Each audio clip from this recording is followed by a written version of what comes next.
Electronic सिद्धांत के आधार पर आवेशन, आवेश की नहीं, आवेशन की व्याख्या, क्योंकि चार्जिंग क्या होता है, आवेशन होता है। पिछले लेक्चर में मैंने बताया होगा, वो 3 लिखे थे, चार्ज्ड क्या होता है, आवेशित होता है, आवेशन क्या होता है, चार्जिंग होता है। तो इसके आधार पर, इलेक्ट्रॉन सिद्धांत के आधार पर करना है हमें आवेशन की व्याख्या, ठीक है, कि चार्जिंग हुई कि नहीं हुई, तो वो इलेक्ट्रॉनिक का प्रिंसिपल क्या है, उसी प्रिंसिपल पे हमें बताना है। तो क्या कहता है ये प्रिंसिपल? अब देखो बेटा, ये प्रिंसिपल ये कहता है कि हम जानते हैं कि इस दुनिया के अंदर मॉडर्न थ्योरी क्या कहती है, आधुनिक मत, आधुनिक मत, मॉडर्न, ठीक है, क्या कहती है कि matter is made up of atoms.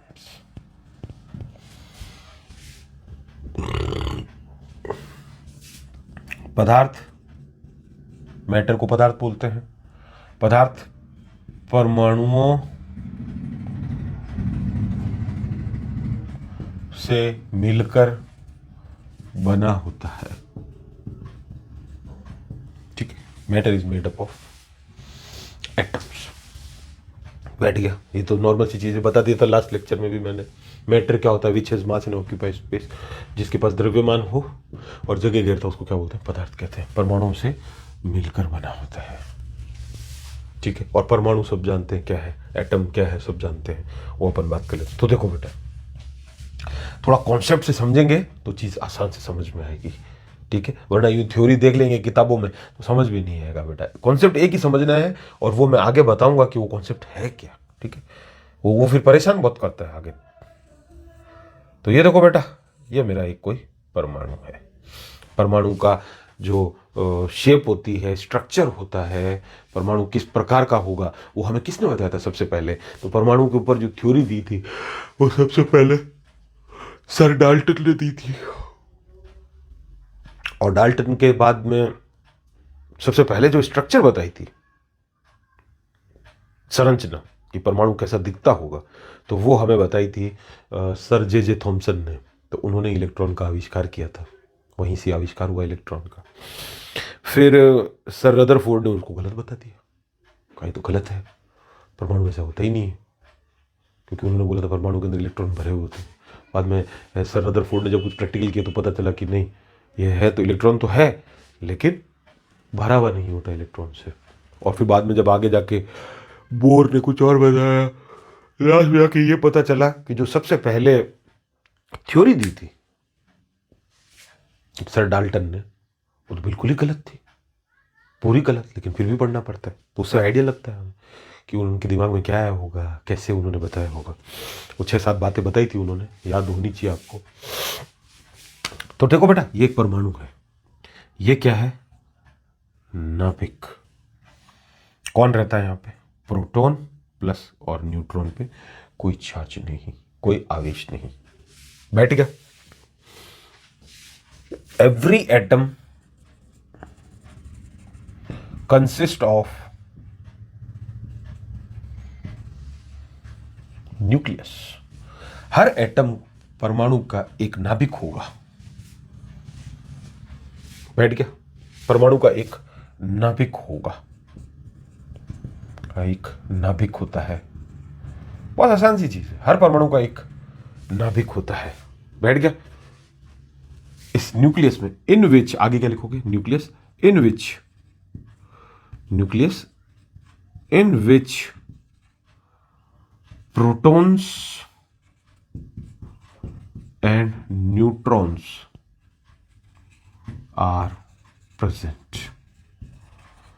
Her atom का एक न्यूक्लियस होता है, in which protons and nucleus are neutrons, nucleus तो खुद है, न्यूट्रॉन्स आर प्रेजेंट। परमाणु का एक नाभिक होता है, और नाभिक में कौन रहता है, एक तो प्रोटॉन रहता है, एक न्यूट्रॉन रहता है। बैठ गया, इजी सी चीज है, ज्यादा टफ है नहीं। और इलेक्ट्रॉन चक्कर लगाते रहते हैं बाह्य कोश में, आउटर ऑर्बिट में इलेक्ट्रॉन चक्कर लगाते रहते हैं। अपनी मर्जी से दे दी मैंने अभी 4, वो बाद में आपको सीखना पड़ता है कि किस घर में कितने आते हैं, किस घर में कितने आते हैं, कैसे निकालते हैं। ठीक है, ये रहा इलेक्ट्रॉन, ये रहा इलेक्ट्रॉन, ये रहा इलेक्ट्रॉन। ठीक है, तो every atom consist of nucleus. ये रहा न्यूक्लियस, ये एटम है, ये न्यूक्लियस है, इसके अंदर प्रोटॉन और न्यूट्रॉन रहते हैं और इलेक्ट्रॉन बाहर चक्कर लगाते रहते हैं। क्यों लगाते रहते हैं चक्कर? क्योंकि देखो बेटा, प्रोटॉन पे कौन सा चार्ज होता है प्लस, और इलेक्ट्रॉन पे कौन सा होता है माइनस। जहाँ पे प्लस माइनस चार्ज होते हैं वहाँ पर चक्कर लग ही जाते हैं बेटा जी, समझे ना। प्लस माइनस चार्ज हो वहाँ पे चक्कर लग जाते हैं, हॉर्न बजते हैं, गैलरी से बाहर आते हैं, कपड़े सूखते हैं, समझ में आया ना। चक्कर कहाँ लगते हैं? जहाँ प्लस माइनस, जहाँ प्लस प्लस हो गया वहाँ चक्कर थोड़ी लगते होंगे, लगते हैं वहाँ पे भी, है ना। आपको मालूम नहीं है, वहाँ पे भी लगते हैं। तो ये क्या होता है बेटा? आकर्षण बल होता है इन दोनों के बीच में, प्रोटॉन और इलेक्ट्रॉन के बीच में। कौन सा होता है? Attraction force, force of attraction बोलते हैं। आकर्षण की वजह से चक्कर लगता रहता है, फोर्स ऑफ अट्रैक्शन। बैठ गया? तो यहां पर क्या होगा? चक्कर इसमें लगते रहते हैं। कौन लगाता है? इलेक्ट्रॉन। कहां पे लगाता है? परमाणु के चारों तरफ। बाह्यतम कोश होते हैं, ऑर्बिट होते हैं। ये एक ऑर्बिट है, ये अलग ऑर्बिट है, फिर एक ऑर्बिट और आ जाएगा। तो अब देखो बेटा, ढंग से समझने वाली बात क्या है। इसको मैं बोल रहा हूं 1 नंबर, और ये इलेक्ट्रॉन थोड़ा उधर बना देता तो ज्यादा मजा आ जाता, ये लो। और इसको बोल रहा हूं मैं 2 नंबर। ये देखो बेटा, ये 1 नंबर और ये 2 नंबर। समझ में आ गया? पास कौन सा है? 1 नंबर है। किसके? नाभिक से। नाभिक मतलब न्यूक्लियस से। पास में कौन सा है? 1 नंबर वाला, ये गोला। ये गोले का नंबर कौन सा दे दिया मैंने? 2 नंबर दिया। इस इलेक्ट्रॉन का नहीं दिया, इस पूरे गोले का दे दिया 2 नंबर। ठीक है, समझो। किसके बीच में फोर्स ऑफ अट्रैक्शन ज्यादा होगा? आकर्षण बल किसके बीच में होगा? फर्स्ट के से या सेकंड के? नाभिक से, न्यूक्लियस से 1 या 2 अट्रैक्शन फोर्स ज्यादा किसका होगा? नंबर 1 का आकर्षण बल ज्यादा होगा, अट्रैक्शन फोर्स ज्यादा होगा, ज्यादा होगा। समझ में आ गया? नंबर 2 का क्या होगा? कम होगा। क्या होगा? नंबर 2 का कम होगा फोर्स ऑफ अट्रैक्शन। क्यों? क्योंकि वो किसी डिस्टेंस पे है। अब देखो, समझो इसको।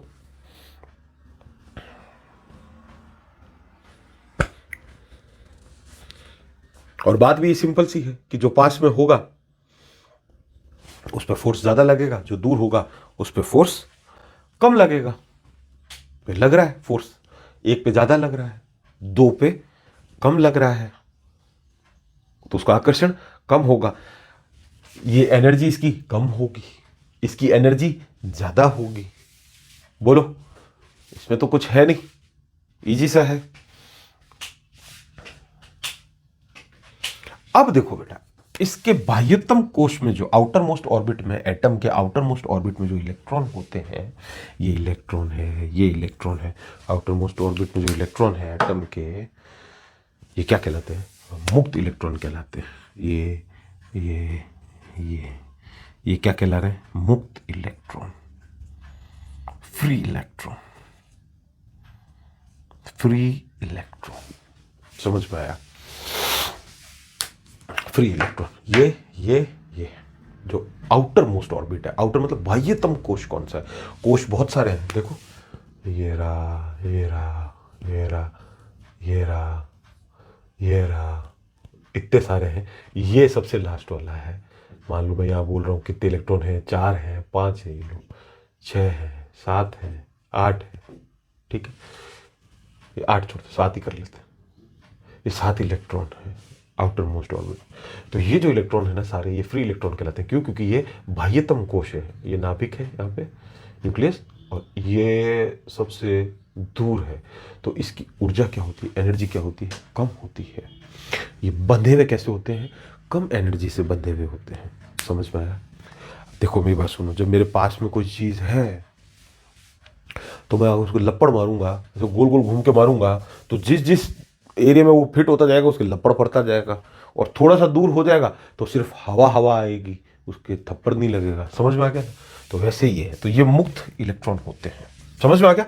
आउटर मोस्ट ऑर्बिट के बाह्यतम कोश वाले जो इलेक्ट्रॉन है, इसको बाह्यतम कोश बोलते हैं, आउटर मोस्ट ऑर्बिट। और इसमें जो इलेक्ट्रॉन होते हैं फ्री इलेक्ट्रॉन होते हैं। समझ में आ गया? ये इलेक्ट्रॉन आपस में स्थानांतरित हो जाते हैं। कब? जब इनको एनर्जी मिलती है। अभी ये एनर्जी से बंधे हुए हैं, अपने आप कभी नहीं जाता इलेक्ट्रॉन। ये समझना कॉन्सेप्ट आप। ये इलेक्ट्रॉन अगर किसी और के पास जाएगा तो अपने आप नहीं जाता है। अभी ये बंधे हुए हैं किसी एनर्जी से, बाउंड है, ऊर्जा से बंधे हुए हैं। बंधा हुआ मतलब बाउंड है। ये किसी और के पास चला जाएगा, लेकिन कब जाएगा? जब इसको एनर्जी मिलेगी। तब कैसे मिलती है एनर्जी? रगड़ने से। पढ़ा ना आपने? रगड़ने से एनर्जी मिलती है। तो ये इलेक्ट्रॉन चले जाएंगे। क्यों? क्योंकि इस पे फोर्स कम लग रहा है। कहां से? न्यूक्लियस से। तो देखो आगे देखते हैं इसको। कोई पूछे कि मुक्त इलेक्ट्रॉन का क्या मतलब होता है, what does free electron mean? Question, मुक्त इलेक्ट्रॉन का क्या मतलब होता है?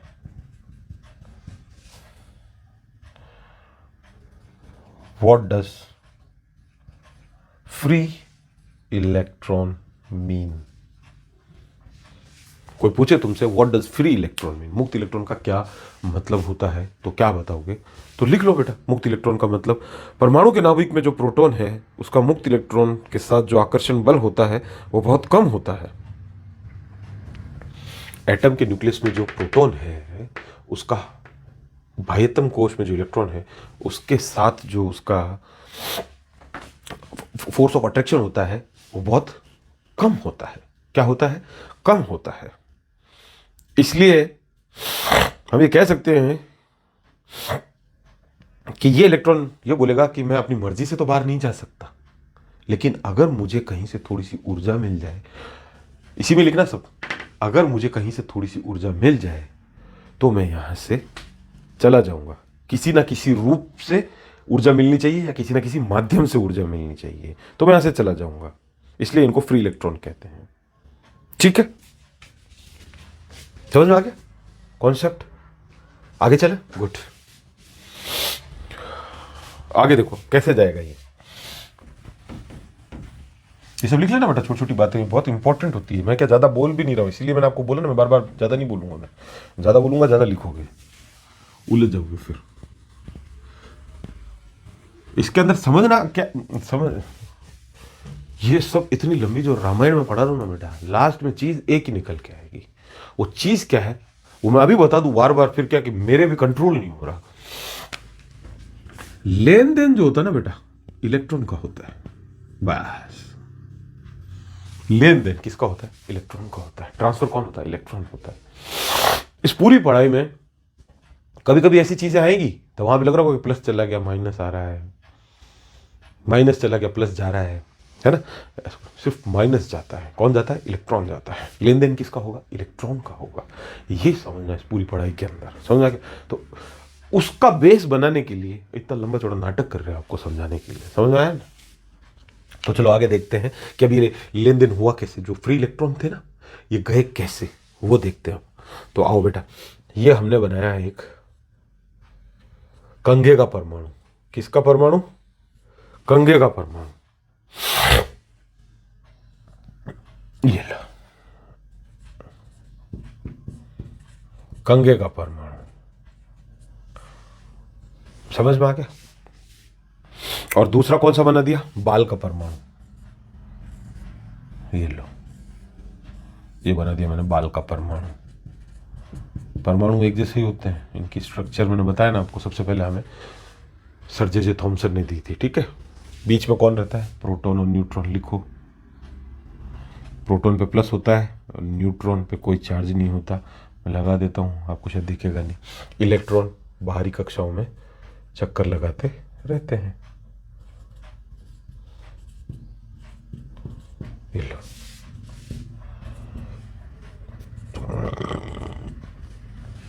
कितने हुए? 4 हुए, 5 हुए। अब देखना बेटा ढंग से समझना बात को।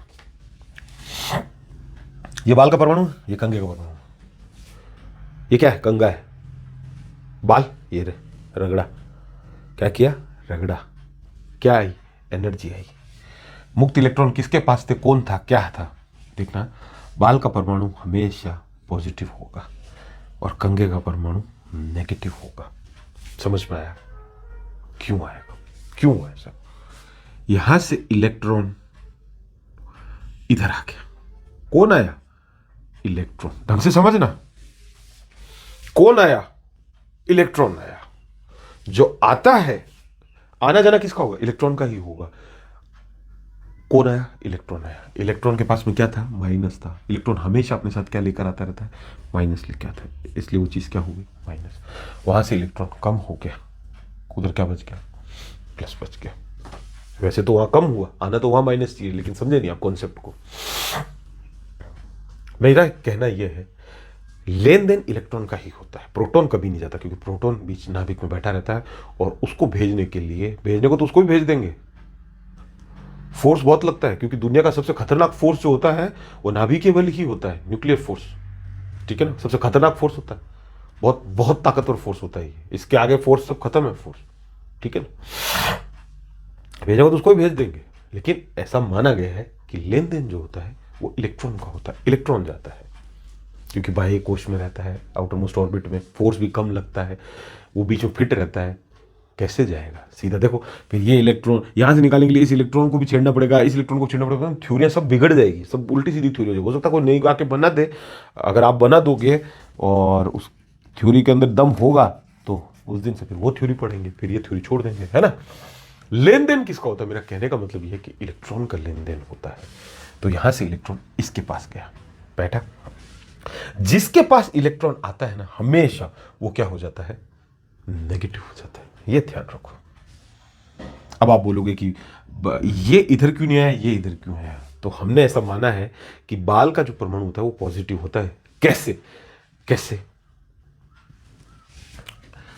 भाई? ग्लास रॉड हमारी कौन सी थी? कांच की छड़, पॉजिटिव थी, और उसको बालों के पास लेकर आए तो वो दोनों क्या कर रहे थे? प्रतिकर्षण कर रहे थे। इसके पास ग्लास रॉड लेके इसके पास भी आएंगे ग्लास रॉड, क्योंकि ग्लास रॉड का नाम उन्होंने दे रखा था कि भाई ये धनात्मक होती है, पॉजिटिव होती है ग्लास रॉड। कौन सी? Glass rod. यहां से पता चल जाएगा कि नहीं चल जाएगा? बाल का परमाणु ग्लास रॉड तो फिक्स हो गया ना, क्योंकि उसको उसका नाम दे दिया कि भाई ये पॉजिटिव है, ये दिख रहे हैं कांच की छड़। इसके पास में लेके आए बालों के पास में, तो क्या हुआ? प्लस प्लस क्या करेंगे एक दूसरे से? रिपल्शन, प्रतिकर्षण, पता चल गया। तो यहां से इलेक्ट्रॉन किधर जाएगा? ये तो इधर आएगा नहीं, यही जाएगा इलेक्ट्रॉन। और जिसके पास माइनस है, विच मीन्स उसके पास इलेक्ट्रॉन आया है, इसके पास कमी हो गई, इसके पास वृद्धि हो गई, वृद्धि हुई तो इसके पास प्लस आना चाहिए, लेकिन ऐसा नहीं है। वो सिर्फ 10वीं तक है जो हम हिसाब करते हैं कि भाई मेरे पास में इतने पैसे आए, इतने गए, लेकिन यहाँ पे इलेक्ट्रॉन आ रहा है। मैंने फिर बोला आपको, इलेक्ट्रॉन आ रहा है। इलेक्ट्रॉन के पास में कौन सा चिन्ह होता है? ऋणात्मक, नेगेटिव साइन होता है। जब इलेक्ट्रॉन आएगा तो अपने साथ नेगेटिव लेके आएगा, ये समझना है। लेकिन ये आया कैसे? तो सबसे पहले क्या लिखोगे कि कंघे के परमाणु को, कंघे को, सॉरी परमाणु भूल जाओगे, कंघे को बालों के साथ हमने रगड़ा, रगड़ने से क्या आई? ऊर्जा आई। क्या आई? ऊर्जा आई। तो इन बाह्यतम कोश इलेक्ट्रॉन को ऊर्जा मिलती है, इन इलेक्ट्रॉन को ऊर्जा मिलती है। इसको ऊर्जा मिल गई, इसको ये बोल रहा मैं जा रहा हूं यहां से, मेरे को एनर्जी मिल गई। और एनर्जी किस रूप में होती है? उष्मीय ऊर्जा, थर्मल एनर्जी। जब आप रगड़ते हो तो आपको गरम गरम लगेगा, रगड़ते रहो, थर्मल एनर्जी के फॉर्म में उसको मिला। और जितनी ऊर्जा मिली और जितनी उसको चाहिए थी, इसको पता लगा कि मुझे इतनी ऊर्जा मिली और मुझे चाहिए इतनी थी जाने के लिए, तो बालों वाला जो इलेक्ट्रॉन है वो कंघे के पास आ जाएगा। यानी कंघे के पास कौन आ गया? इलेक्ट्रॉन आ गया। यानी कौन आ गया? आवेश आ गया, चार्ज आ गया इसके पास में। ये चार्ज है। इलेक्ट्रॉन तो आया, दिख रहा है हमें भी, लेकिन हमने इसको क्या बोला कि ये चार्ज आ गया इसके पास में। क्या आ गया? आवेश आ गया। और आवेश की क्या डेफिनेशन है? जो हल्की वस्तु को अपनी ओर आकर्षित करता है। ये कर रहा होगा आकर्षित। कौन? कंघे का परमाणु। किसको करेगा? छोटे छोटे कागज के टुकड़ों को करेगा।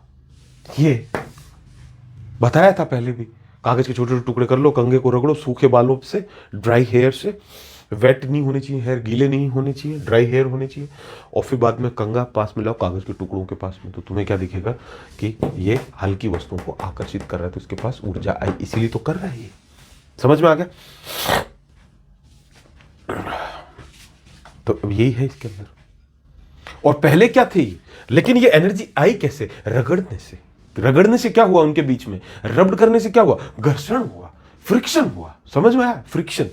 तो एनर्जी आई, कौन सी? उसमें ऊर्जा, थर्मल एनर्जी। इसलिए जितनी ऊर्जा इसको चाहिए थी उतनी इसको मिल गई, तो ये टपाक से कूद के इधर आ गया।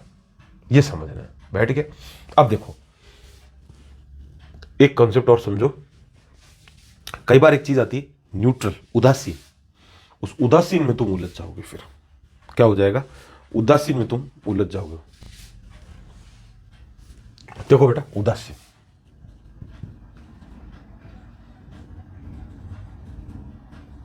न्यूट्रल। एटम न्यूट्रल होता है, परमाणु उदासीन होता है। उसका क्या मतलब है? कौन? Atom neutral. कौन? परमाणु उदासीन है। इसका क्या मतलब है? परमाणु उदासीन है। इलेक्ट्रिकल न्यूट्रल, इलेक्ट्रिकल न्यूट्रल बचपन से पढ़ते आ रहे हो। बचपन मतलब 9th क्लास से आपने पढ़ा है कि कोई भी परमाणु ले लो, कोई भी एटम ले लो, किस चीज का लेना है आपको? बालों का लेना है? हाँ, बालों का ले लिए। इसके अंदर 5 प्रोटॉन है और 5 इलेक्ट्रॉन है। न्यूट्रॉन से मतलब नहीं है, प्रोटॉन और इलेक्ट्रॉन से मतलब है। समझ में आ गया?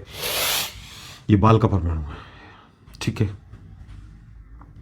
ये क्या है? न्यूट्रल है, क्योंकि number of proton is equal to number of electron, बराबर है। ये समझ में आया कि नहीं? ये उदासीन है। ये देखो अगला, 8 प्रोटॉन है और 8 इलेक्ट्रॉन है, न्यूट्रल है, उदासीन। अगला देखो, 4 प्रोटॉन है और 3 इलेक्ट्रॉन है, उदासीन नहीं है। उदासीन नहीं है, न्यूट्रल नहीं है। क्यों? क्योंकि बराबर नहीं है प्रोटॉन और इलेक्ट्रॉन। प्रोटॉन और इलेक्ट्रॉन बराबर होते हैं, उसको उदासीन बोला जाता है। तो जब भी उदासीन का मतलब आए, उदासीन कि एटम न्यूट्रल है, विच मीन्स ये नहीं करना कि 0 ही प्रोटॉन है और 0 ही इलेक्ट्रॉन है, ये भी गलत है। उदासीन का मतलब है चाहे एक ही हो, ये लो, एक ही हो, 1 प्रोटॉन और 1 इलेक्ट्रॉन, ये लो, कि एटम क्या है? न्यूट्रल है, परमाणु उदासीन है, विच मीन्स मिनिमम 1 प्रोटॉन और 1 इलेक्ट्रॉन तो उसके अंदर होगा ही होगा। समझ में आया? ज्यादा कितने भी हो सकते हैं, 5 हो सकते हैं, 8 हो सकते हैं, 16 हो सकते हैं, 35 हो सकते हैं, 26 हो सकते हैं, कितने भी हो सकते हैं, लेकिन इन दोनों के नंबर बराबर होने चाहिए, तभी वो उदासीन कहलाता है, न्यूट्रल कहलाता है। न्यूट्रल का मतलब ये मत समझ लेना कि 0-0 होते हैं, ये गलत है अगर आप समझते हो तो। बेटा ये कॉन्सेप्ट बड़ा इंपॉर्टेंट है, समझो इसको। बाद में आएगा कि हम किसी बॉडी को चार्ज कर रहे हैं। भाई हम चार्ज कर रहे हैं, किसको चार्ज कर रहे हैं? कोई बॉडी को चार्ज कर रहे हैं। कोई उदासीन थी, न्यूट्रल थी बॉडी, उसको चार्ज कर रहे हैं। उदासीन थी। उदासीन का मतलब क्या हुआ? 0 इलेक्ट्रॉन प्रोटॉन पहले नहीं। इसीलिए हम ये बोलते हैं कि नंबर ऑफ प्रोटॉन और नंबर ऑफ इलेक्ट्रॉन बराबर होते हैं। संख्या प्रोटॉन की इलेक्ट्रॉन की संख्या बराबर होती है, तो परमाणु कैसा कहलाता है? न्यूट्रल कहलाता है, उदासीन कहलाता है। ये कॉन्सेप्ट समझना बहुत जरूरी है। अगर ये आ गया तुम्हारे दिमाग में, फिट हो गया, तो ये बहुत जरूरी। आगे जब चलेंगे तो इसकी बहुत जरूरत पड़ेगी, और वहां पे तुम उलझ जाओगे फिर कि उदासीन का बताया नहीं। उदासीन मैं बता चुका हूँ, ठीक है। ये लो, एक और बता देता हूँ। 32 प्रोटॉन और 32 इलेक्ट्रॉन, ये क्या है? न्यूट्रल है। क्यों? क्योंकि नंबर ऑफ प्रोटॉन और नंबर ऑफ इलेक्ट्रॉन बराबर है, संख्या बराबर है किसकी? प्रोटॉन और इलेक्ट्रॉन की। उदासीन है, ठीक है। उदासीन का मतलब यह मत समझना कि उसके अंदर प्रोटॉन भी नहीं है और उसके अंदर इलेक्ट्रॉन भी नहीं है। बैठ गया? गुड। तो चलो यहां भी कॉन्सेप्ट बन गया। अब देखो बेटा, तो हमने क्या बोला कि हमारा जो परमाणु था कंगे का या बालों का, उसको आप समझते हैं। बाल का परमाणु,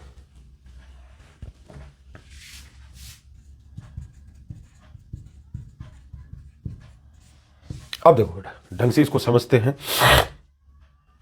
मैं ये बोल रहा हूं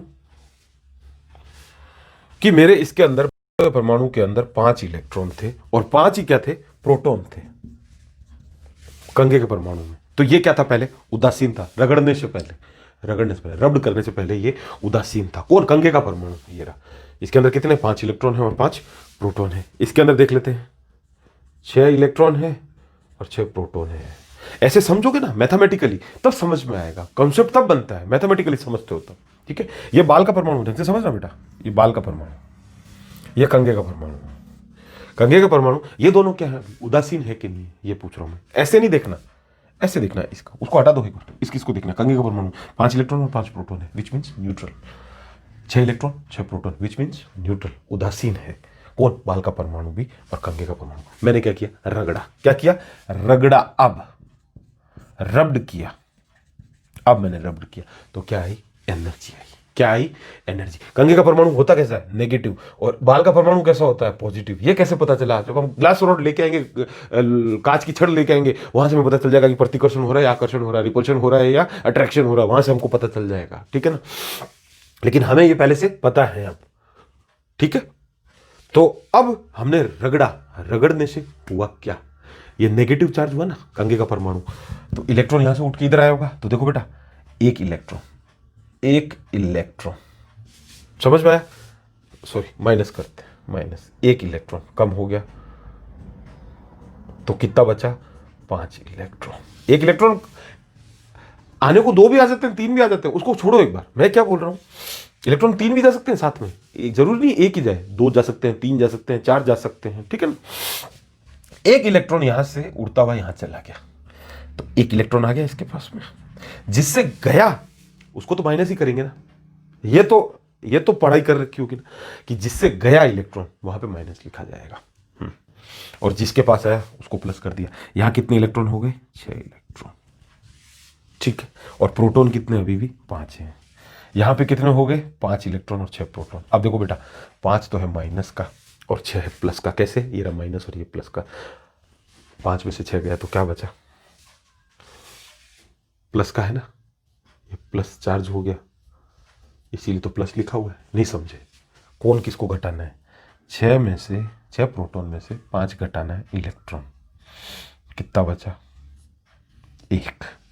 एक क्या, प्रोटॉन ज़्यादा, ये रहा 6 प्रोटॉन है और 5 इलेक्ट्रॉन है, एक प्रोटॉन बच गया।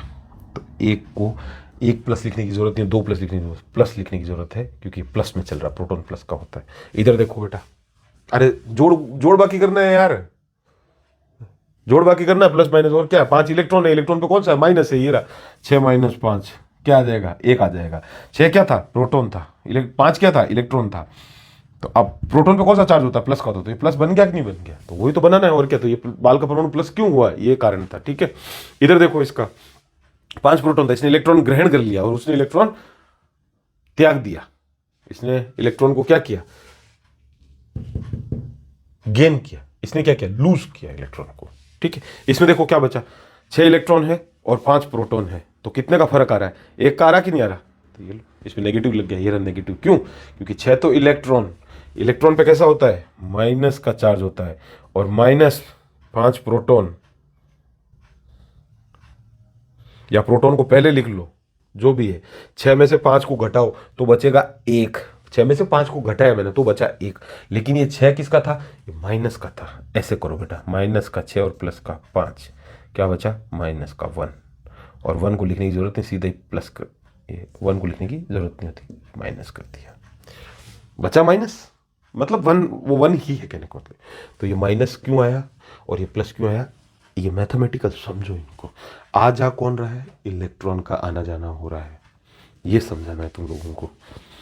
और जब भी रगड़ोगे तो इलेक्ट्रॉन ही निकलेगा, ये ध्यान रखना, इलेक्ट्रॉन ही निकलेगा, कहीं तुम किसी और चीज को निकालने की फिराक में लग जाओ। इसीलिए बोलते हैं कि आवेश की प्रक्रिया में, ठीक है ना, चार्ज का अगर कोई प्रोसेस हो रहा है तो उसके अंदर भाग कौन लेता है, इलेक्ट्रॉन लेता है। आवेश की प्रक्रिया में इलेक्ट्रॉन भाग लेता है, बस, प्रोटॉन कभी भाग नहीं लेता, ठीक है। वो ऑटोमेटिक उसमें प्लस क्यों आया, क्योंकि वो प्लस बचा हुआ था ज़्यादा, इसलिए गया आया कौन, इलेक्ट्रॉन। यही बताना है कि आवेश की प्रक्रिया में हमेशा भाग कौन लेता है, इलेक्ट्रॉन लेता है, प्रोटॉन कभी नहीं लेता आवेश की प्रक्रिया में भाग।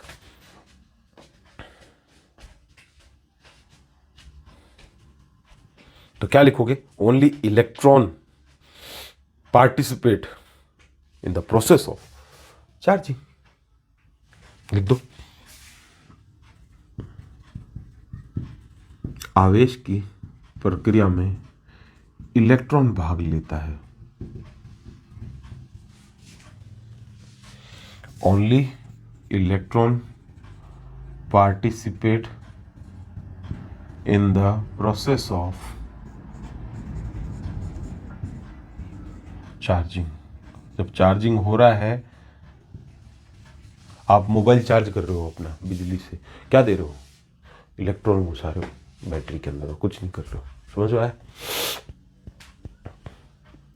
इलेक्ट्रॉन का आना जाना होता है, प्रोटॉन कभी नहीं आता जाता। बैठ गया। और इलेक्ट्रॉन को निकाल सकते हैं और इलेक्ट्रॉन को छोड़ सकते हैं, यानी इलेक्ट्रॉन त्याग सकते हैं और इलेक्ट्रॉन ग्रहण कर सकते हैं, लूज कर सकते हैं और गेन कर सकते हैं। कब? जब ऊर्जा होगी तब। एनर्जी पे ही बेस्ड है। आवेश की प्रक्रिया में इलेक्ट्रॉन भाग लेता है। Only electron participate in the process of charging. ये अगर कॉन्सेप्ट समझ में आ गया, अब एक आपको इसी चीज को आपको केमिस्ट्री से समझाते हैं। किससे समझाते हैं? केमिस्ट्री से। तो वहां से आपका क्या बन जाएगा?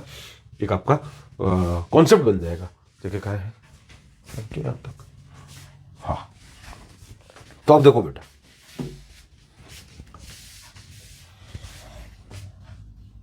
बात करते हैं सोडियम की। ये तो पता है ना, X Y Z. X Y Z क्या मतलब? एक्स वाई जेड का ये होता है एलिमेंट, तत्व। कौन? तत्व, एलिमेंट। ये क्या होता है? एटॉमिक मास, परमाणु भार। जेड का मतलब ऊपर हमेशा परमाणु भार आता है, नीचे क्या आता है? प्रोटॉन की संख्या। इलेक्ट्रॉन की नहीं, प्रोटॉन की संख्या बोलते हैं। प्रोटॉन की संख्या, नंबर ऑफ प्रोटॉन। और नंबर ऑफ प्रोटॉन और नंबर ऑफ इलेक्ट्रॉन हमेशा सेम होंगे। वो चार्ज करने के बाद कम ज्यादा हो सकते हैं, लेकिन पहले सेम रहेंगे। वो मैं पहले बता चुका हूं। ठीक है। सोडियम का नंबर कितना होता है? 11 होता है। ठीक है। कैसे पता चला? सोडियम में प्रोटॉन कितने होते हैं? 11। तो इलेक्ट्रॉन कितने होंगे? 11 होना पड़ेगा। ये प्रोटॉन की संख्या है। तो प्रोटॉन 11 है सोडियम के अंदर। सोडियम के अंदर प्रोटॉन 11 है, तो इलेक्ट्रॉन कितने होंगे? 11 होना पड़ेगा उसको। बैठ गया? तो कहां से आया वो आपको टेबल याद है? Hydrogen, helium, lithium, beryllium, boron, carbon, nitrogen, oxygen, fluorine, neon and then sodium. तो सोडियम का नंबर कौन सा होता है? 11 होता है।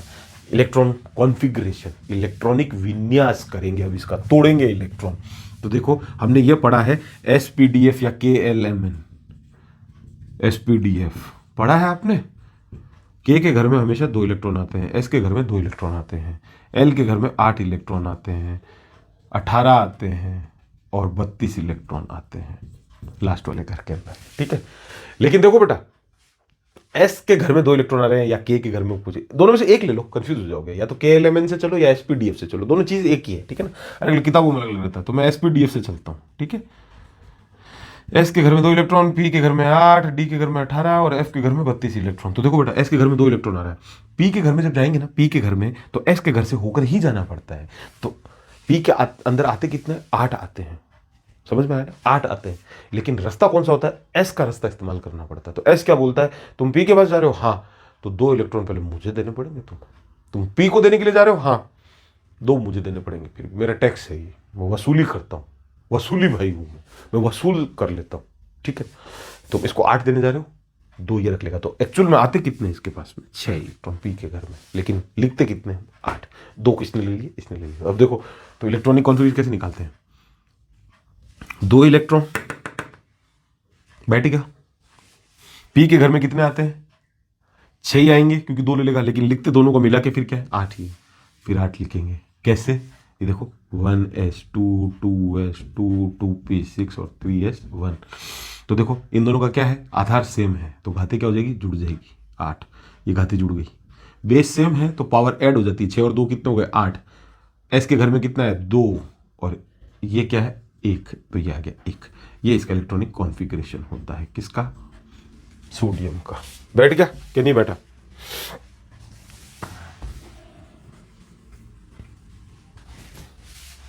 आगे देखो, तो सोडियम क्या बोलता है?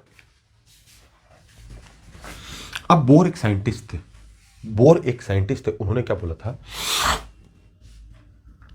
आउटर मोस्ट ऑर्बिट में, बाह्यतम कोश में 8 इलेक्ट्रॉन होने चाहिए। कितने इलेक्ट्रॉन होने चाहिए? आउटर ऑर्बिट में 8 इलेक्ट्रॉन होने चाहिए थे। कितने होने चाहिए? 8 इलेक्ट्रॉन होने चाहिए। लेकिन इसके पास तो एक ही है। तो ये क्या बोलता है? तब फिर क्या होता है? लेन देन होता है। क्या होता है? लेन देन होता है। किसका? इलेक्ट्रॉन का ही लेन देन होता है। उसको क्या बोलते हैं? वैलेंसी, जिसको तुम हिंदी में बोलते हो संयोजकता। संयोजकता, लेन देन होगा इलेक्ट्रॉन का। समझ में आया? किसने बोला 8 इलेक्ट्रॉन होने चाहिए? बाह्यतम कोश में बोर ने बोला था। तो इसके पास 1 है, इसको 8 बनाने के लिए कितने इलेक्ट्रॉन और आएंगे तब होगा? 7 इलेक्ट्रॉन और आएंगे तब ये 8 बन जाएगा। ये तो तय है। लेकिन अब मेरी बात सुनो, केमिस्ट्री की टेबल के अंदर मेरे थोड़े पाँव दर्द कर रहे हैं बेटा, इसलिए क्या थोड़ा बताया ना, बुखार उखार आया हुआ है, इसलिए ज़्यादा खड़ा रहता हूँ तो दर्द कर रहा है, इसलिए बार बार सहारा ले रहा हूँ। ठीक है। केमिस्ट्री के अंदर तुमने ये पढ़ा होगा कि कुछ धातु होती है और कुछ अधातु होती है, मेटल और non metals. Metals and non metals होते हैं। मेटल इलेक्ट्रॉन देते हैं और नॉन मेटल लेते हैं। ये ध्यान रखना। क्या? इलेक्ट्रॉन, मेटल इलेक्ट्रॉन देते हैं और नॉन मेटल इलेक्ट्रॉन लेते हैं। अब ये कैसे पता चलेगा? और जंजाल आ गया कि सर आप पढ़ाते पढ़ाते और लंबा चले जाते हो, फिर मेटल नॉन मेटल कैसे पता चलेगा? तो सबसे पहले इनको याद करने के लिए, नॉन मेटल बहुत कम है। नॉन मेटल क्या है? कम है। जब टेबल उठा के देखोगे तो नॉन मेटल थोड़े कम मिलेंगे। तो नॉन मेटल याद कर लो, नॉन मेटल याद कर लो, कम वाले 10 एक याद करने और ज़्यादा याद नहीं। जो दूर हैं 70-80 के आसपास, उनको तो याद करने की जरूरत नहीं है। ठीक है। तो मेटल क्या करते हैं? इलेक्ट्रॉन दे देते हैं। तो अब ये क्या बोल रहा है कि मेरे को तो बाह्यतम कोश में 7 इलेक्ट्रॉन चाहिए, कोई मुझे दे रहा है तो मैं 8 पूरे कर लूंगा। ठीक है। लेकिन अब मेरी बात सुनो बेटा, कोई भिखारी है, उसके पास पैसा नहीं है, ठीक है, या जो भी है उसके पास में, वो तुमसे पैसे मांगने आ रहा है, मुझे 7 लाख रुपए चाहिए और 1 लाख रुपए मेरे पास में है, और पैसा आने की कोई गारंटी नहीं। तुम दोगे उस भिखारी को पैसा? नहीं दोगे। तो यहाँ कैसे दे देंगे फिर? और ऊपर से ये मेटल है, धातु है। धातु धातु क्या कर देते हैं? दे देते हैं। तो एक रूल ये भी है, ये बोल रहा है कि मुझे तो कोई साथ नहीं दे रहा, मैं काफी देर से थक गया हूं, मेरा एक ले लो और मेरा अष्टक पूरा हो जाएगा, ऑक्टेव पूरा हो जाएगा। क्या पूरा हो जाएगा? ऑक्टेव पूरा हो जाएगा। ये भी कर सकते हैं। तो बाह्यतम कोश में कितने इलेक्ट्रॉन बन जाएंगे फिर? ये देखो, ये ऐसे कर लेगा फिर 2,8।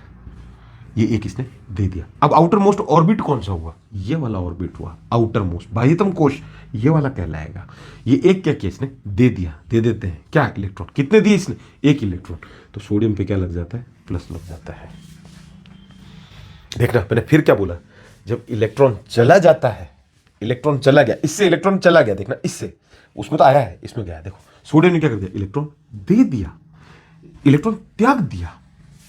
क्या कर दिया? इलेक्ट्रॉन लूज कर दिया। किसने? सोडियम ने। यहां किसने? बाल के परमाणु ने इलेक्ट्रॉन लूज कर दिया, दे दिया। तो इसके ऊपर क्या लग गया? प्लस लग गया।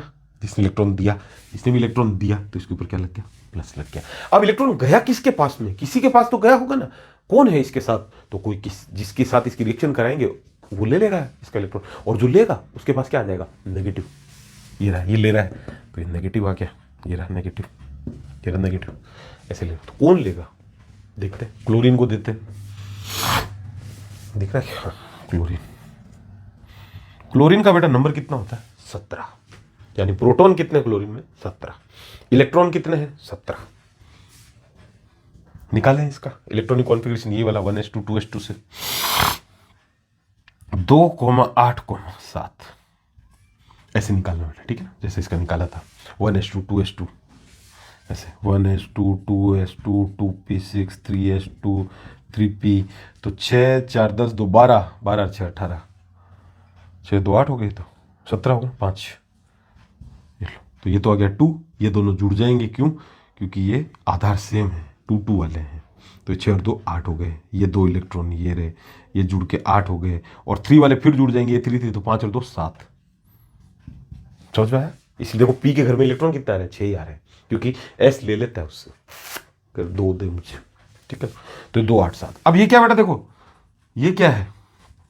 बाह्यतम कोश में कितने इलेक्ट्रॉन होने चाहिए थे? 8 होने चाहिए। किसने कहा था? बोर ने कहा था। आउटर मोस्ट ऑर्बिट में there should be 8 electron to complete the octave. ठीक है, 8 इलेक्ट्रॉन होने चाहिए, लेकिन इसके पास 7 है। ये बोल रहा 8 आ जाए तो मजा आ जाए, उसके अंदर क्या एनर्जी जबरदस्त होती। तो ये नॉन मेटल है, क्या है, क्लोरीन क्या होता है, नॉन मेटल होता है। नॉन मेटल क्या कर लेते हैं, ले लेते हैं। ये कैसे पता चलेगा धातु और धातु, मैं फिर बोल रहा हूँ, ये याद करना पड़ेगा कि एक बार आप टेबल देखोगे ना, वहां से पता चल जाएगा कि नॉन मेटल क्या थोड़े कम होते हैं। नॉन मेटल क्या होते हैं, कम होते हैं। तो कम को क्या याद कर लोगे, 10 एक नॉन मेटल याद कर लोगे तो पटाख से पता चल जाएगा कि मेटल कौन से, नॉन मेटल कौन से, धातु कौन सी, धातु कौन सी। ठीक है, 10 एक याद करने ज़्यादा नहीं है, उससे पता चल जाएगा आपको। तो 2 8 7, तो ये क्या करेगा, एक इलेक्ट्रॉन ले लेगा। कितना चाहिए इसको, एक इलेक्ट्रॉन चाहिए। कौन देगा इसको, सोडियम। तो सोडियम के साथ इसकी क्या हो जाएगी, अभिक्रिया हो जाएगी। तो देखो क्लोरीन कैसे लिखेगा, क्लोरीन, क्लोरीन अब क्या बन जाएगा क्लोरीन का, ये बन जाएगा 2,8,8।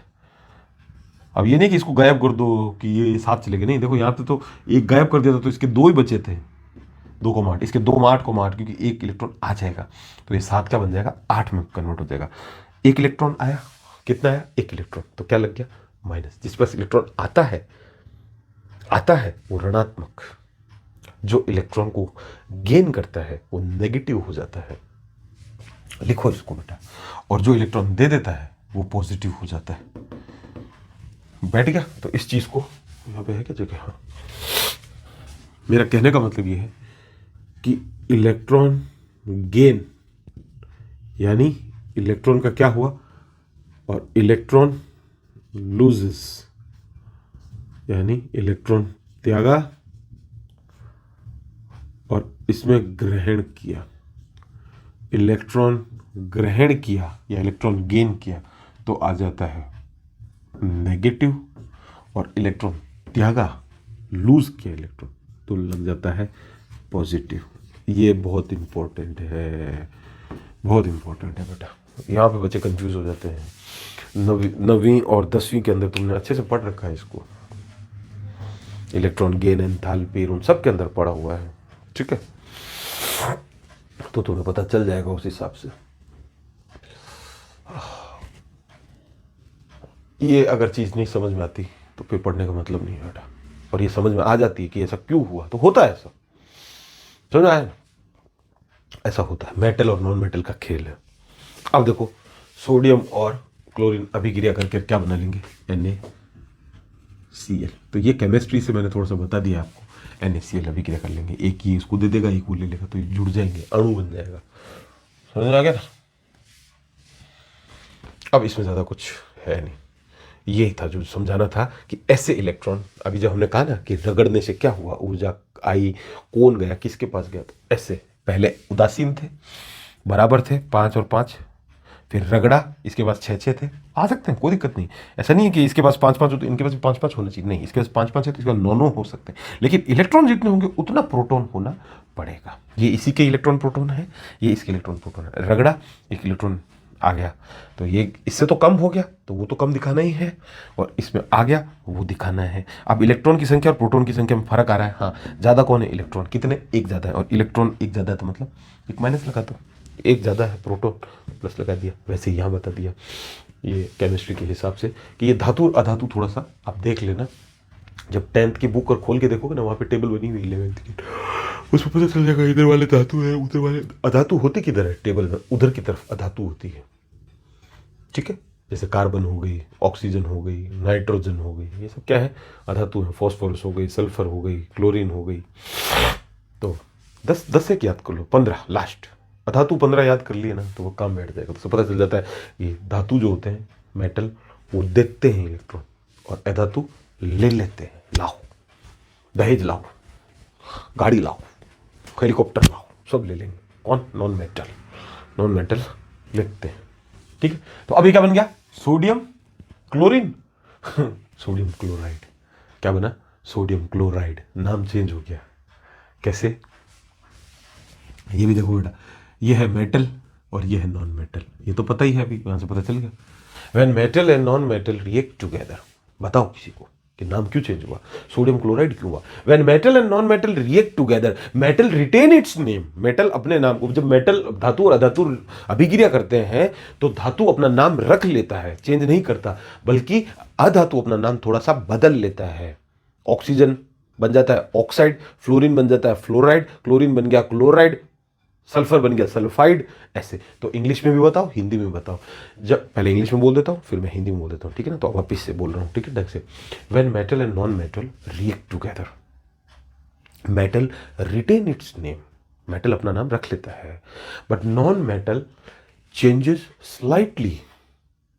Chlorine becomes chloride, oxygen becomes oxide, fluorine become fluoride, bromine become bromide, iodine become iodide. ठीक है, हिंदी में बोलना है तो धातु और अधातु जब अभिक्रिया करते हैं तो धातु अपना नाम नहीं बदलता, अधातु अपना नाम थोड़ा सा बदल लेता है। क्लोरीन क्लोराइड बन जाएगा, फ्लोरीन फ्लोराइड बन जाएगा, ऑक्सीजन ऑक्साइड बन जाएगा। जैसे सैफ अली खान और करीना कपूर, करीना कपूर खान, क्या बात है, तीन क्या आ रहे हैं, पहली बार का हो गया, सैफ अली खान। इन दोनों की जब शादी होगी, सैफ अली खान और करीना कपूर की, तो सैफ अपना नाम नहीं बदलेगा, कौन बदलेगा, करीना बदलेगी। नॉन मेटल है, यानी नॉन मेटल क्या होते हैं, फीमेल से याद रख लो, नॉन मेटल फीमेल होते हैं। और नॉन मेटल क्या करते हैं, दहेज लेते हैं, किसमें, केमिस्ट्री में। और असली में दहेज हम लोग लेते हैं, मेल लेते हैं, ठीक है। तो करीना कपूर खान ने अपना नाम बदल लिया, करीना कपूर खान रख लिया, नॉन मेटल अपना नाम चेंज कर लिया, बैठ गया। तो यहाँ पे ये हो गया तुम्हारा, ज़्यादा है नहीं इसमें, कॉन्सेप्ट समझना है कि इलेक्ट्रॉन गया कैसे, आया कैसे। मैथमेटिकली बता दिया, मैथमेटिकल ही बताएगा तभी चीज़ पता चलेगी, वरना चलेगा भी नहीं, ठीक है। मिटा दें अब इसको, लिख लेना बेटा इस चीज़ को भी, ये यहाँ पे जो लिखा हुआ है। कॉन्सेप्ट एक ही है कि आना जाना है किसका, इलेक्ट्रॉन का, लेकिन साला इतनी बेकार कर दी पढ़ाई को, इतना बेकार बना दिया। प्लस जा रहा है, प्लस चार्ज हो गया, तो प्लस चार्ज कैसे हुआ यार, किसी के अंदर प्लस चार्ज है। तुमने एक बात सोचो कि जो कांच की छड़ थी, ग्लास रॉड थी, उसके अंदर प्लस चार्ज आए, है ना, तो प्लस तो आते ही नहीं है तो प्लस आते ही नहीं, तो प्लस हुए कैसे फिर, है ना। अब दिमाग में आ रहा है।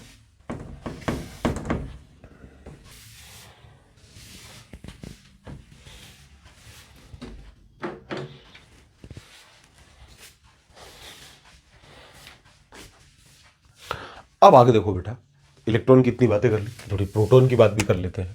क्वेश्चन है, why not proton get transferred, कि प्रोटॉन अभिक्रिया में भाग क्यों नहीं लेता। हिंदी में लिख रहा हूं, प्रोटॉन अभिक्रिया में भाग क्यों नहीं लेता, आवेशन की प्रक्रिया में, प्रोटॉन आवेशन की प्रक्रिया में, यानी why not proton get transferred in charging. जब भी किसी ऑब्जेक्ट को चार्ज कर रहे हैं तो प्रोटॉन क्यों नहीं जा रहा, प्रोटॉन आवेशन की प्रक्रिया में भाग क्यों नहीं लेता। मार्कर बदलना पड़ेगा, ठीक है, कि प्रोटॉन भाग क्यों नहीं लेता। सबसे पहले ये बताओ, ये क्या है, प्रोटॉन, ये क्या है, न्यूट्रॉन और इलेक्ट्रॉन। बाहर चक्कर लगा, तो इलेक्ट्रॉन की बात करनी नहीं, हटा दें इलेक्ट्रॉन को फालतू में। न्यूट्रॉन की बात करनी है नहीं, न्यूट्रॉन भी हटा दें, खाली प्रोटॉन। प्रोटॉन कहाँ उपस्थित होता है, नाभिक में, थोड़ी देर पहले बताया था, है ना। Atom consist of nucleus in which proton are present, ठीक है। तो लिखो, प्रोटॉन नाभिक में होता है, नाभिक में होता है, हाँ लिखना है बेटा, इंग्लिश में लिखो, प्रोटॉन प्रेजेंट इन न्यूक्लियस, ठीक है। दूसरा देखो, समझ आ गया, प्रोटॉन नाभिक में होता है, प्रोटॉन प्रेजेंट इन न्यूक्लियस, ये रहा न्यूक्लियस, ये वाला जो गोला है ना बेटा, ये न्यूक्लियस होता है, ये न्यूक्लियस। लिख लिया, अगला लिखो बेटा, नाभिक के अंदर नाभिकीय बल लगता है, इस नाभिक में नाभिकीय बल लगता है, नाभिक के अंदर नाभिकीय बल लगता है, न्यूक्लियर फोर्स। कौन सा फोर्स लगता है, न्यूक्लियर फोर्स लगता है।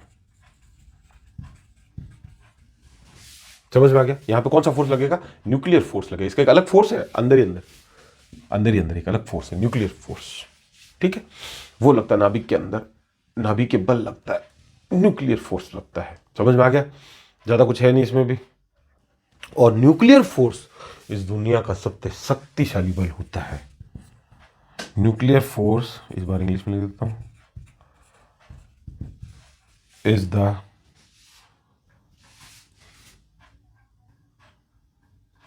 हाईएस्ट पावरफुल लिखो क्या, ग्रेटेस्ट फोर्स,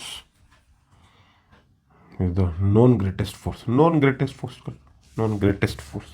कुछ लैंग्वेज है, कैसे भी लिख सकते हो, ठीक है ना। हम उसको इंग्लिश नहीं पढ़ा रहे हैं, हम उसको हिंदी नहीं पढ़ा रहे, हम उसको फिजिक्स समझा रहे हैं। किसको, टीचर को। अरे तुम लोग जो कॉपी में लिख के आओगे तो तुम टीचर को ही तो समझा रहे हो वापिस कि भाई हमने ये लिखा। इस दुनिया में ग्रेटेस्ट फोर्स, न्यूक्लियर फोर्स से ज्यादा फोर्स कोई हो ही नहीं सकता। आपने गुरुत्वाकर्षण बल पढ़ा है? गुरुत्वाकर्षण बल, capital G, universal law of gravity, gravitational, उससे तो कूलाम का बल भी बहुत बड़ा होता है, लगभग 40-42 गुना होता है गुरुत्वाकर्षण बल से।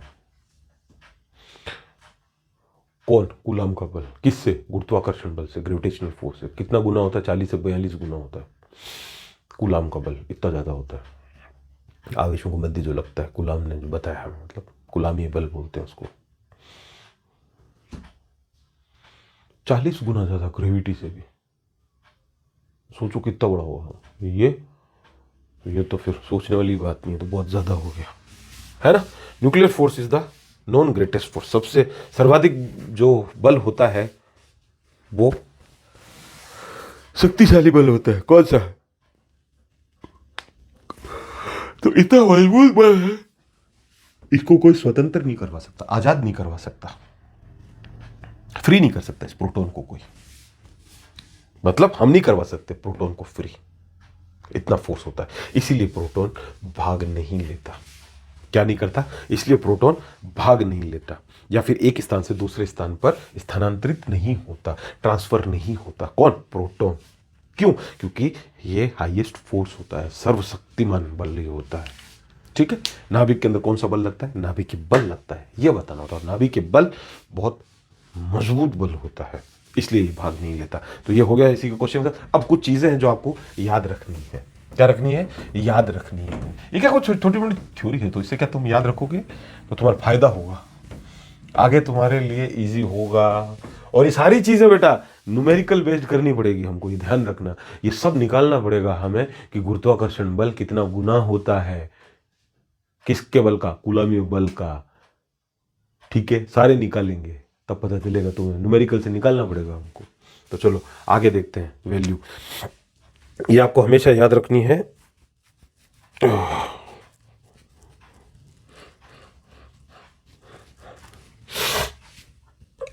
इलेक्ट्रॉन पे जो चार्ज होता है या आवेश होता है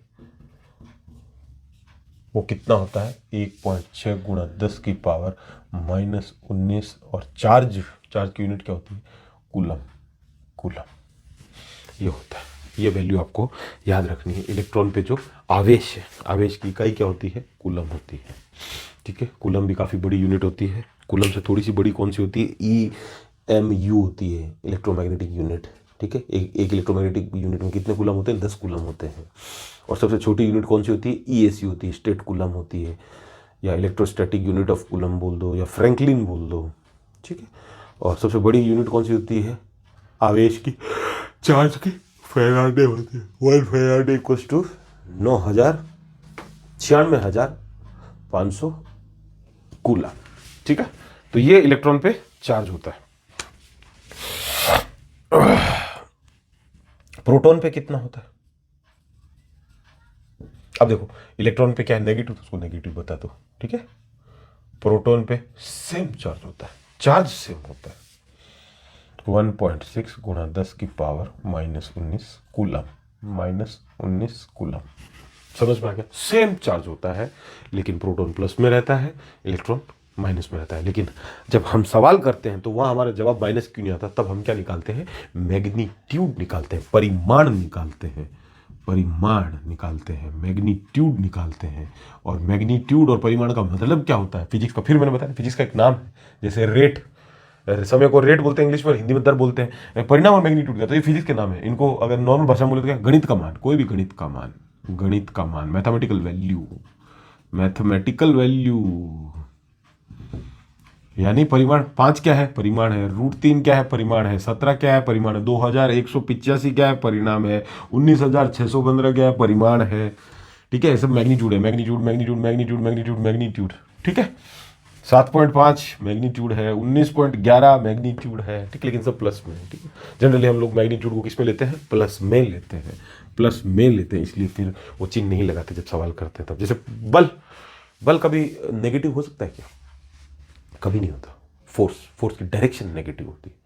फोर्स जो होता है उसकी दिशा नेगेटिव हो सकती है, ऋणात्मक हो सकती है, लेकिन फोर्स खुद कभी नेगेटिव। हमने कोई फोर्स लगाया, मान लो हमने कोई फोर्स लगाया तो वो नेगेटिव हम थोड़ी लगेगा, हम तो जो भी फोर्स लगाएंगे पॉजिटिव ही लगेगा ना यार, है ना।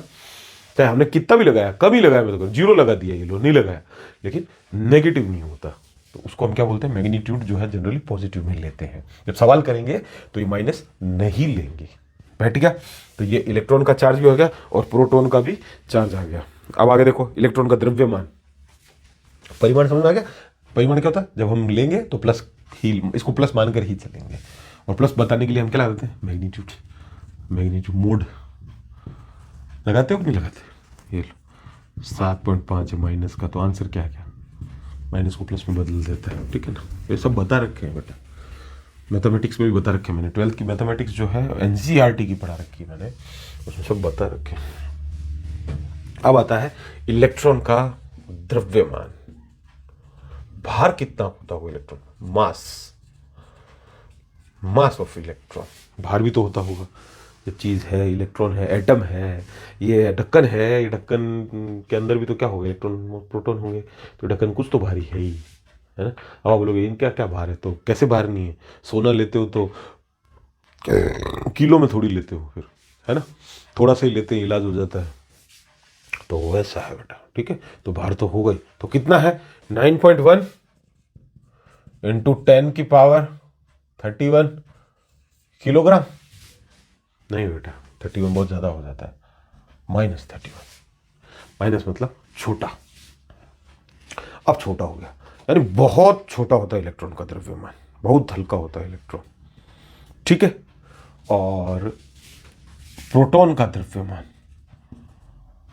मास ऑफ प्रोटॉन, तो जो ये है ये याद रखना बेटा, 1.6 गुणा 10 की पावर -27। यहाँ से 1.6 तो आ ही गया, और 10 की पावर 27, थोड़ा सा इससे भारी करना है, भारी करना है तो संख्या छोटी करनी पड़ेगी, किलोग्राम।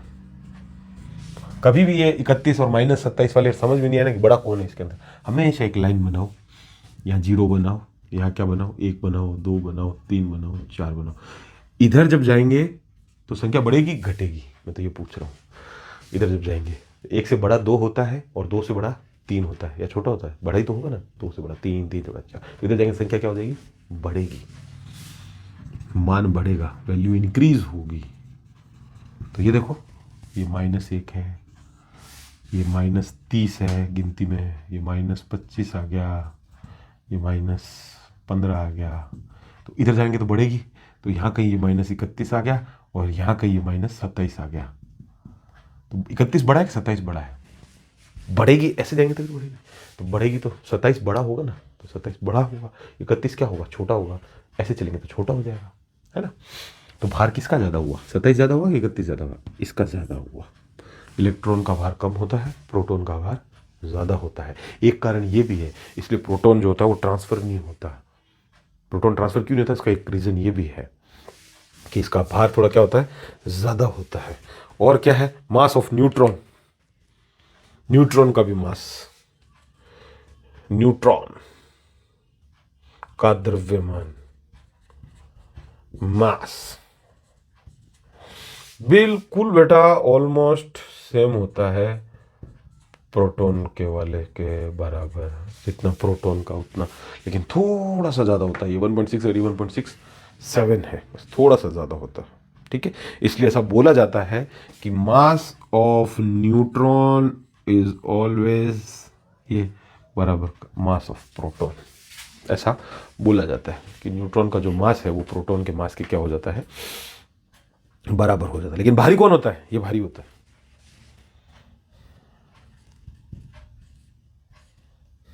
भारी है। समझ में आ गया, कौन भारी है, न्यूट्रॉन का मास, ज़्यादा होता है। द्रव्यमान क्या होता है? ज़्यादा होता है। किससे? प्रोटॉन से। अच्छा, अब ये ग्रेटर है, भारी मतलब ग्रेटर लिख लेना है। अब देखो बेटा, इन दोनों में कितना फर्क है? इन दोनों में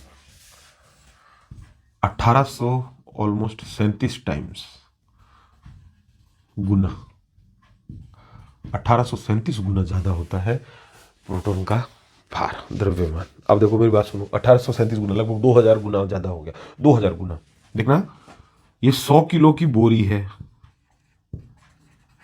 और इसका 2000 गुना और कर रहा हूं, 100 का 2000 गुना, तो गुना कर दो 100 का 2000 गुना, तो यह गया 2 3 2 5 0 1 2 3 4 5 किलोग्राम।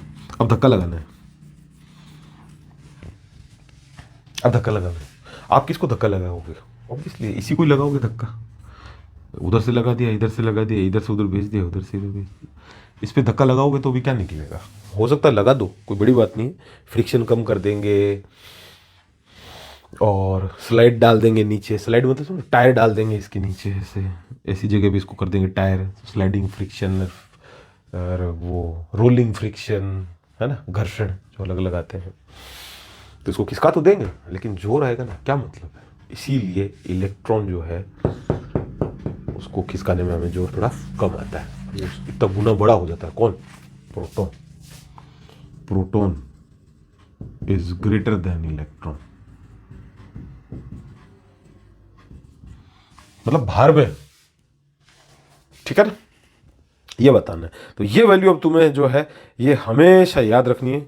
इसीलिए इलेक्ट्रॉन हमें क्या बोलते हैं कि इजीली ट्रांसफर हो जाता है, और ये वैल्यू तुम्हें हमेशा याद रखनी है। अब अगर ये वैल्यू याद नहीं है तो अब न्यूमेरिकल नहीं कर पाओगे। और जब भी प्लस माइनस का लोचा पड़े कि -37 बड़ा होता है कि साला -12 बड़ा होता है, ये लाइन बनाओ, खुद को बताओ कि इधर जाते हैं तो संख्या बढ़ती है, क्योंकि 4 से बड़ा 5 होता है, 5 से बड़ा 10 होता है, 10 से 25 होता है, 25 कभी यहाँ नहीं आ सकता, 4 से इधर कभी 25 नहीं आ सकता बेटा, 4 के इधर फिर 3.5 3.9 ही आएगा इधर, और इधर 3.5 आ जाएगा बीचों बीच, 25 नहीं आ सकता, नहीं आ सकता। तो बस ये बताओ, तो प्रोटॉन कितना गुना होता है इलेक्ट्रॉन का? 1837 गुना ज्यादा होता है। और मास और ये सब, इसमें इसका न्यूट्रॉन का जरूरत नहीं है याद रखने की, बाकी 4 याद रखने हैं, न्यूमेरिकल करने में आसानी रहती है। इसमें से 4 में तो देखो ये 2 तो याद हो गए, एक ही बच गया, 1 2 और 3 याद करना, और इसमें से भी आधा ये याद हो गया, पावर चेंज करनी। ठीक है, हो गया, आगे चल या खत्म करें क्लास को, आगे क्लास में पढ़ाएंगे। अभी आज बहुत इतना थक गए हम भी, और आप भी रेस्ट करो और थोड़ा सा इसको प्रैक्टिस करो। ठीक।